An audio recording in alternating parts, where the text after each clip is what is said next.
Eu tô para gravar o próximo vídeo no Fly Channel, certo? Mas antes resolvi mostrar para vocês aqui como eu condicionei o Philodendron outtonianum.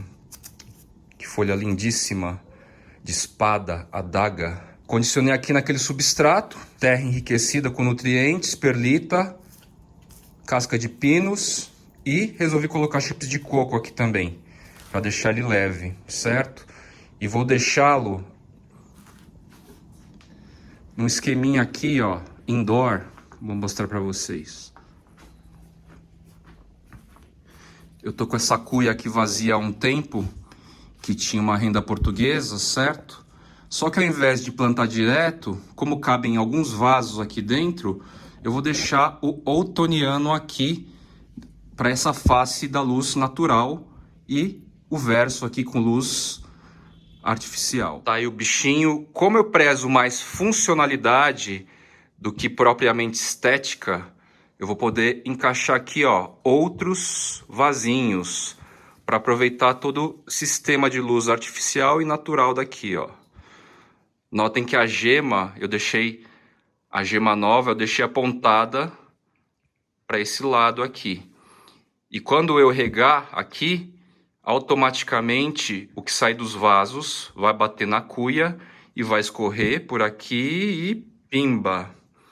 Vai cair nessa área aqui, ó, que tem mais vaso e também tem um prato aqui embaixo. Ou seja, evitamos qualquer molhadeira escapando pelo chão.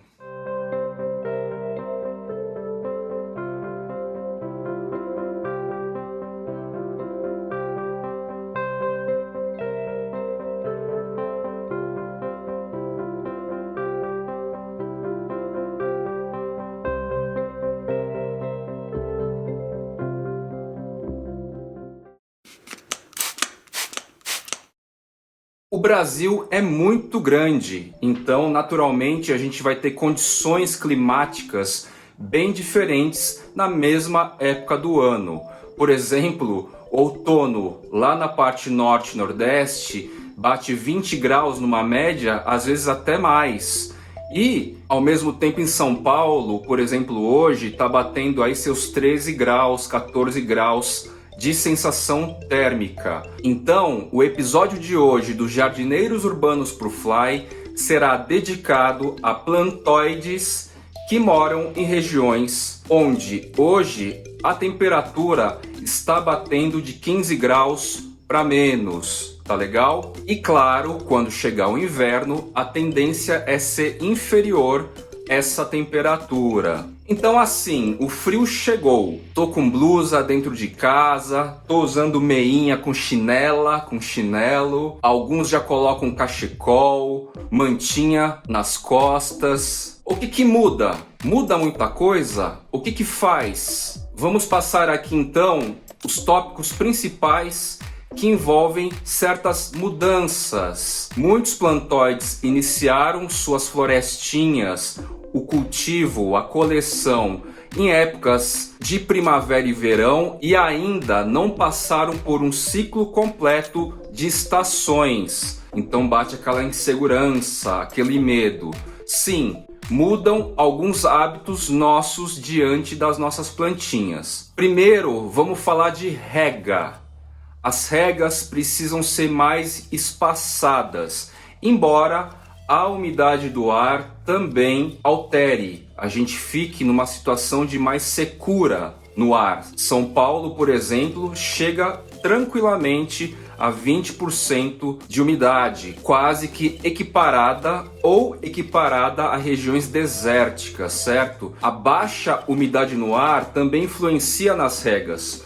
Porque se o ar está mais seco, a tendência é o substrato também secar mais rápido. Mas o fator preponderante em situações de rega é o frio. Quanto mais frio, mais demora para secar o substrato. Então a gente tem que tomar bastante cuidado para não manter aquela dinâmica de rega de épocas quentes de primavera e verão. Porque se você continuar na mesma dinâmica, no mesmo ritmo, os seus potes tendem a encharcar e aumenta bem a incidência de podridão nas raízes. Então, é muito comum as pessoas nessa época chegarem para mim com casos de plantas melando, ou seja, o broto novo está ficando mole, apodrecendo, as folhas estão ficando moles. E por que isso está acontecendo? Porque você está mantendo o mesmo ritmo, a mesma dinâmica de rega. Cuidado! O substrato tem que ficar úmido sempre e em épocas de frio a tendência é demorar mais para secar. Então espace mais as regas. Muitos plantóides chegam para mim sugerindo periodicidades definidas, prontas para rega. Isso não existe muito, gente.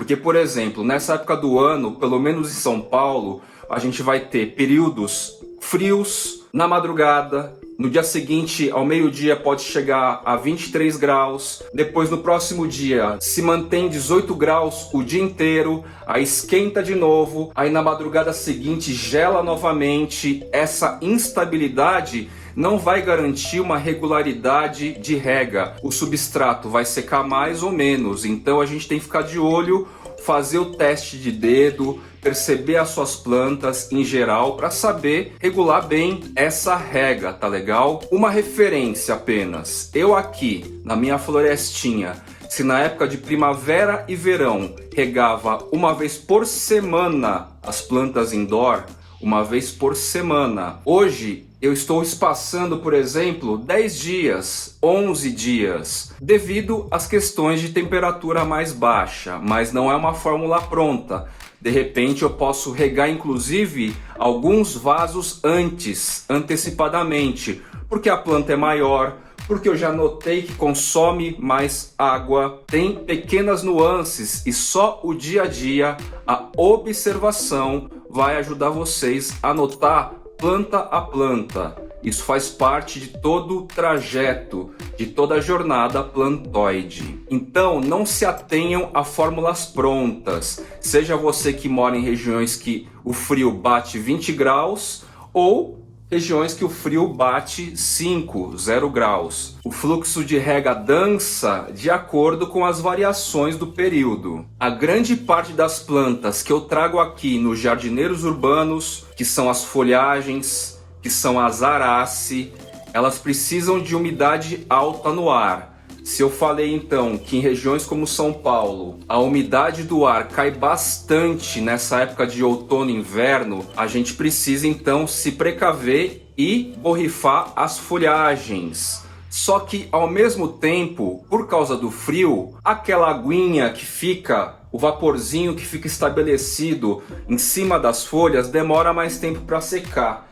Então, tentem borrifar sempre nas manhãs para que dê tempo de secar até o final do dia. Se aquele acúmulo de água persistir por muito tempo, você sem querer pode criar uma situação muito propícia para a proliferação de fungos. E aí também vai te complicar. Por isso, então, no período frio, borrife água sim, quando a umidade da sua região estiver abaixo de 70%, mas nas partes da manhã, para dar tempo de secar, tá legal? Ah, Fly, eu tenho notado que as folhas que estão abrindo estão muito lentas, estão devagar para abrir. É natural, gente. Dormência não quer dizer 100% de estagnação, mas tudo vai ficar mais em câmera lenta, certo? Tanto é que algum plantóide me pediu para fazer time-lapses das plantas aqui, sabe? Aqueles vídeos acelerados, onde a gente consegue ver uma gema estourando e virando uma plantinha nova e você consegue ver o pecíolo e a folha dançando assim, é bem bonito de se ver.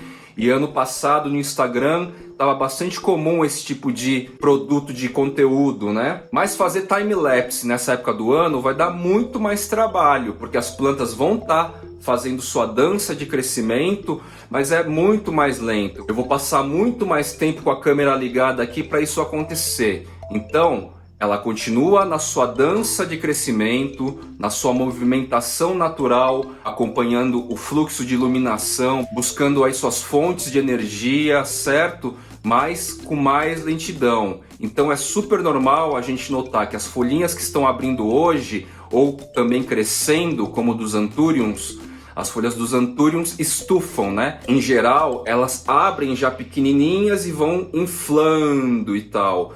Esse movimento também acontece, só que muito mais lentamente do que em épocas quentes. De novo, excluo as regiões do norte e nordeste. Boa parte das cidades dessas áreas tem um sentimento prolífico maior agora, no outono e no inverno, porque as araces também, nos picos de calor de verão, de primavera e verão do norte e nordeste, elas sufocam.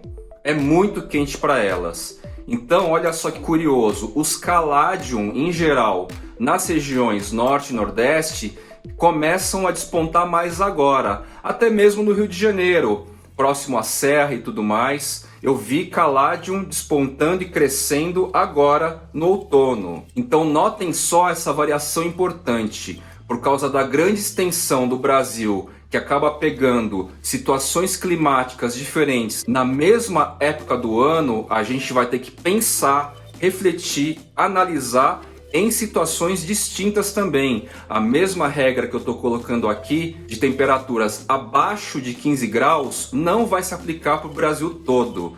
E assim, são pequenas ou grandes nuances que acontecem nesse paizão.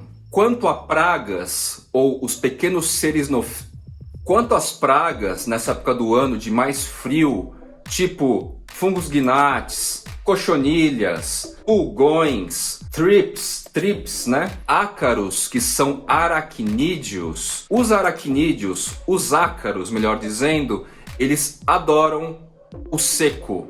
Adoram. Então, prestem atenção com infestação de ácaro. Em colocásia, em alocásia também. O bichinho danado que adora alocásia e colocásia é o ácaro, principalmente quando está mais seco. De toda forma, é super recomendável, assim como fertilizante, você ter pesticida em mãos full time, ou seja, em todas as estações.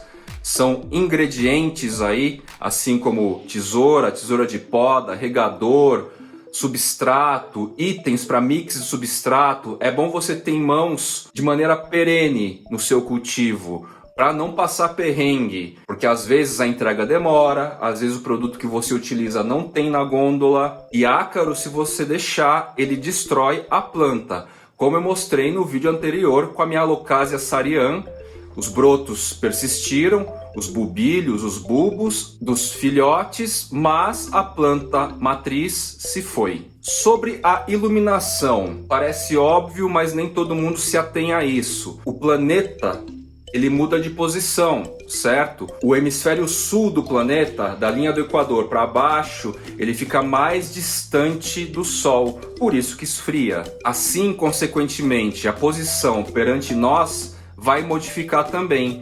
Então, às vezes é natural, é normal você reposicionar suas plantas dentro do seu espaço de acordo com esse novo posicionamento, certo? No inverno o fluxo continua, depois na primavera modifica de novo, no verão também, e assim por diante, e a gente vai lá mexendo, trocando o vasinho, mudando a posição das nossas plantinhas. Lembrando que a grande parte das plantas que eu apresento aqui no Fly Channel, lá nos Jardineiros Urbanos, as Arace, elas vão bem sombra clara e também meia sombra. Atualmente eu confesso que se dá para eu colocar as minhas plantas na meia sombra, eu vou preferir sim, porque a energia solar ajuda bastante no desenvolvimento das mesmas. Da família das Arace, que são Philodendron,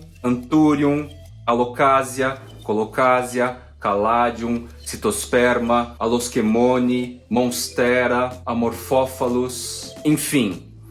De todos esses caras, quais que sentem mais a mudança climática? Quais que sentem mais a questão do frio, das baixas temperaturas? Os Caladium, boa parte dos meus Caladium já entraram em dormência aqui. Talvez o Praetermissum, que é meio que um sui generis aí, ele está persistindo. E um gênero que tem fãs assíduos, as Alocasia, elas tendem a sofrer mais nessa época do ano. Se a planta já é de mais idade, já é mais folhudona, mais adulta, ela vai sofrer um pouco menos. Mas normalmente as mudas que a gente compra por aí em gardens e lojas especializadas, elas vão sentir mais. Black Velvet, a Clipeolata vai sentir também, Amazônica, Polly, enfim, todas essas. Ah, mas Fly, você já não disse que tem uma longiloba, uma Alocasia longiloba, lá no seu canteiro há mais de um inverno? Sim, com certeza tenho, mas ela está adulta, né? Ela está bem crescida.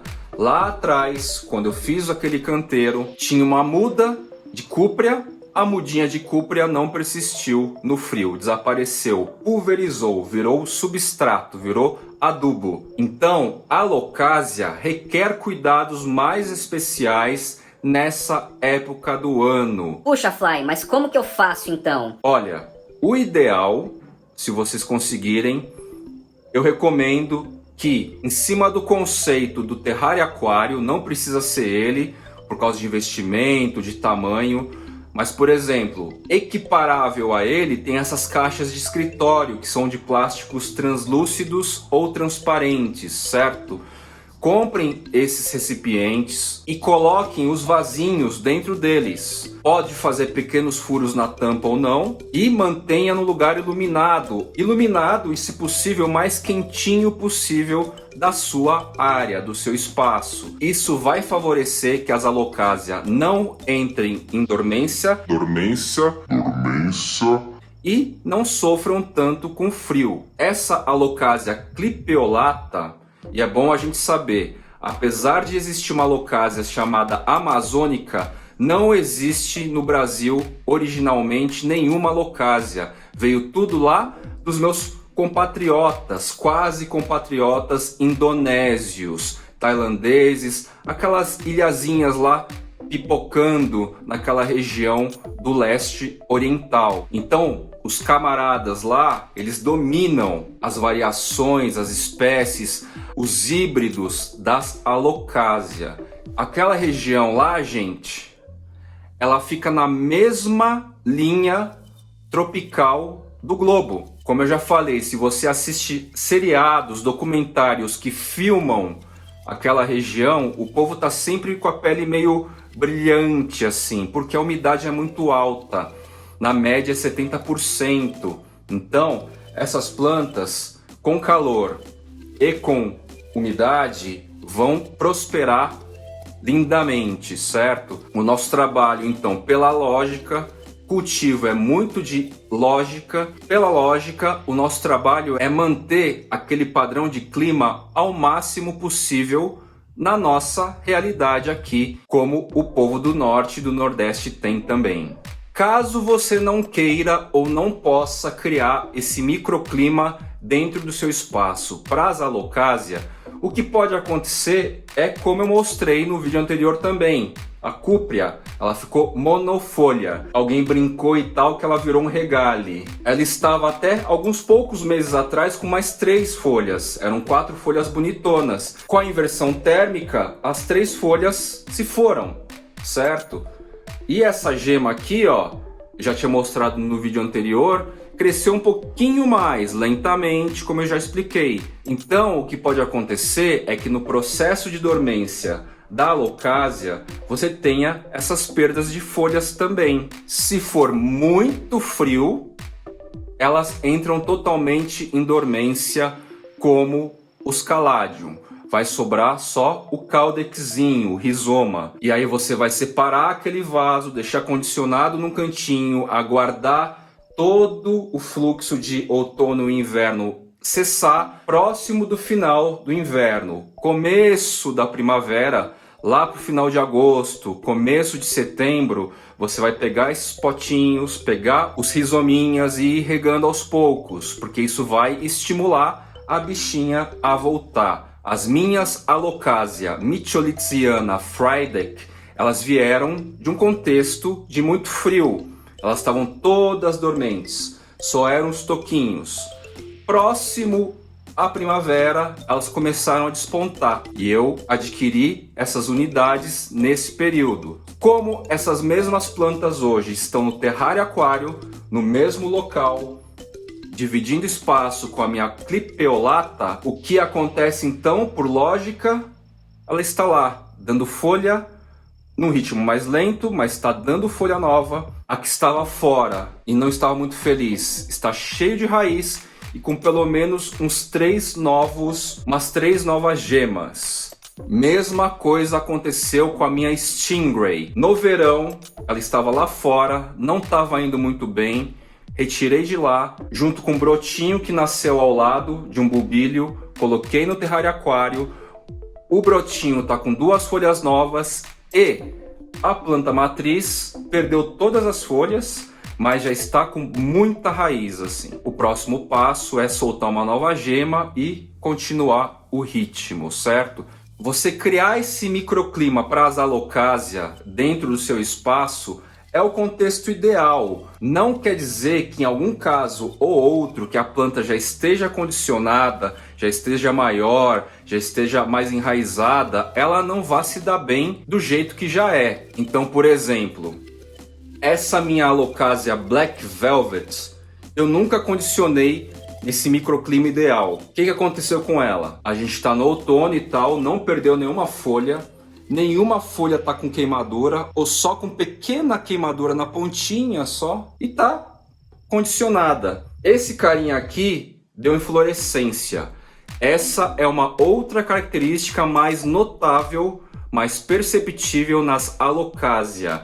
Quando a inflorescência está desenvolvendo, todas as plantas elas dividem energia geral, com a inflorescência também. Nas alocasia é mais perceptível, você vê o enfraquecimento da planta toda quando está inflorescendo.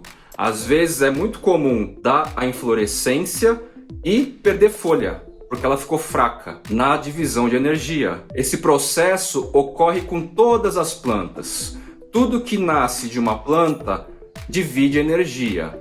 Nas alocasia especificamente é mais notável, é mais possível perceber esse enfraquecimento na hora de dividir essa energia com a produção, com o desenvolvimento das inflorescências, tá legal? Mas, tirando isso, ela tem suportado bem o frio aqui e é claro que existem situações fora da curva. Vou ficando por aqui encerrando esse vídeo, mas vou deixar mais alguns takes na continuação para mostrar para vocês lá no painel paredão uma outra cúprea que eu tenho, tá mais juvenil do que essa aqui inclusive, certo? Ela resetou, ela veio de um rizoma maior, mas ela resetou, tá com 3 folhas, tá no painel paredão e as folhas continuam a prosperar. Como eu disse, ia chegar gente para falar: ai, a minha cúprea tá mais legal que a sua. Chegou, mas então eu vou mostrar só essa comparação para vocês de uma planta menor, lá no sereno, lá no friozão, lá no painel paredão, prosperando também. São situações um pouco fora da curva, mas possíveis também, tá legal? Então é isso, meus queridos plantoides. Fiz um compilado aqui de frio e alocasia para dar uma ajuda aí para vocês nesse período, ok? Digo nesse período para quem não é afortunado, como os plantoides do norte e nordeste em geral, que não vão passar por essas questões de inversão térmica mais radical. É isso, meus queridos! Então, queridos plantoides, essa cúprea tá no painel paredão. Tomou direto aqui o frio de 11 graus de madrugada, no frio mais intenso que teve aqui em São Paulo até agora, no ano, certo? Mas ela tá intacta por enquanto. Vou ficar de olho, né? Para ver como que vai ser quando chegar o inverno real. Em 2020 eu lembro que o frio mais intenso de madrugada foi de 5 graus, tá? Essa longiloba que já passou 2 invernos aqui, suponho que vá persistir feliz por aqui, ok? Mas porque ela é mais madura, uma planta mais adulta já.